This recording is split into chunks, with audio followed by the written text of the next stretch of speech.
to Bits and Pieces Organized. This week, we are discussing pantry organization. I'm Caitlin, and we are going to be on a journey of discussing how to properly organize, or at least more efficiently organize, your super deep cabinets. So when we moved into this house, these cabinets are 23-24 inches deep, and it was a disaster. We never thought we had any space in our pantry, and while it's true that I think eventually we would love to have a walk-in pantry, this pantry is what we've got now, and I think that's the case for a lot of people. And we were losing out on so much space, and in fact, we're even losing out on space now. So one of the things that we're going to go over is sort of how I made the decision to switch to these items, and I'm going to show you one or two of the shelves that haven't been redone yet. And the reason they haven't been redone is simply because I think it's going to be a great way to show you the transition and how inefficient that was compared to how efficient the new way of organizing is. So let's get going. One of the struggles about cabinets that go all the way to the ceiling and also are quite deep is, what do you do at the top shelf? Well, what I decided to do is to put all of the baking ingredients up here. So I have all of the different flours that I use, sugars, chocolate chips, raisins, all of those things I keep here on the top shelf. I have a step stool in the kitchen that I can use to get up to get them easily. I also make sure that each one is individually labeled, and I'm actually in the process of relabeling everything, but I decided to keep the original labels on for this video because you can see the issues with the different labels. So I started out, you can see up here with like this white whole wheat flour label, and I used a dry erase tape. And one of the problems with that is that it comes off over time. And so what I decided to do is switch over to the actual labels used from a label maker. Some of them you can see have these here, like the almond flour, where they have labels that you write on, but those are with permanent marker. So I do prefer those. This is what I would consider to be a really inefficient use of space. So this is a remnant from when we first bought the house. I bought these really stylish baskets, and a lot of people have things like this. I don't love them because they're not easy to get in and out. One nice thing about them is you can completely remove them to see what you have. But in practicality's sake, a lot of times things get lost in them. On the left, I use that for sort of overflow pasta. And on the right, we have different kinds of chocolate and candies and things like that. But I think going forward, this would definitely be something that needs to be redesigned. I would envision pull-out shelving similar to what we have on the bottom shelf, but maybe more contained, not the wire kind. But this is definitely not an optimal use of space, and it's very difficult to see what you have and things get lost. So I definitely wouldn't recommend that.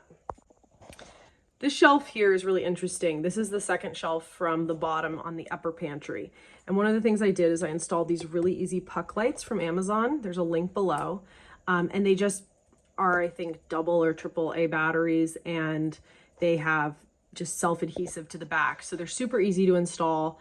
The lights, I don't think we've even had to replace the batteries in 2 years. But this is a really great way to organize a really deep pantry where you have little items. So what I did here is this super great spice rack that drops down. So all my spices, well, these aren't all of them, but the ones that we keep in this pantry come down. Now I have easy access to those, and now I have all this space behind here. And I store bulk salt, peppercorns, other, meringue powder, shortening, cornstarch. And then I have some canned goods over here in the corner, and then nuts up there. I'll turn this off so it sort of shows better. But, that's basically a great way. I've got that little shelf back there to keep things elevated, to get things up off the ground, give yourself some height. And double your storage space there. And then we have this Lazy Susan here for a lot of the seasonings and dressings and different things here. So that's also really super handy. This bottom shelf is actually what inspired me to redo the pantry. And these pull-out shelves have really made all of the difference in the world. So they're wire, which means that it's easy to keep them clean underneath them.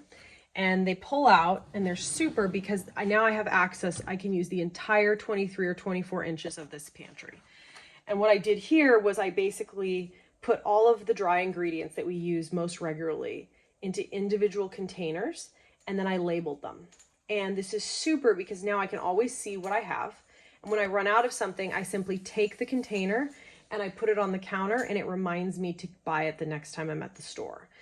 And it's also great because I can go, oh, you know what? I actually have a lot of pearl couscous, or I have a lot of farro, and it maybe inspires me to use that night instead of something I might fall back to like white rice or brown rice or something. So it kind of makes it easier for you to use different ingredients. And then if you don't use the ingredients right away, it's also a super easy way of keeping things fresh. On the right hand side, one of the things I wanted to show you is we use this for sort of our fats and some of our other dry storage, but these ball mason jars with the different lids are a great way of getting things to stay fresh for really an inexpensive price, and they look good too. So I love this for things, you know, we don't always use plantain chips, but it was easy to throw the ones that we bought in here. And then you have them and they're going to stay fresh, and it reminds you to use them. So I love the mason jars with the replaceable lids, these plastic lids for food storage of all kinds. Thank you so much for staying tuned till the very end. And I think one of my quick tip is make sure that you have your cabinets lit. So all you need to do, I mentioned it in the tips, but get some puck lights if you don't want to run wiring. Something to bring illumination to the back of your cabinets is going to be a huge help. But stay tuned for that and much more. Make sure you hit like and subscribe if you liked the video, and we'll be back next week.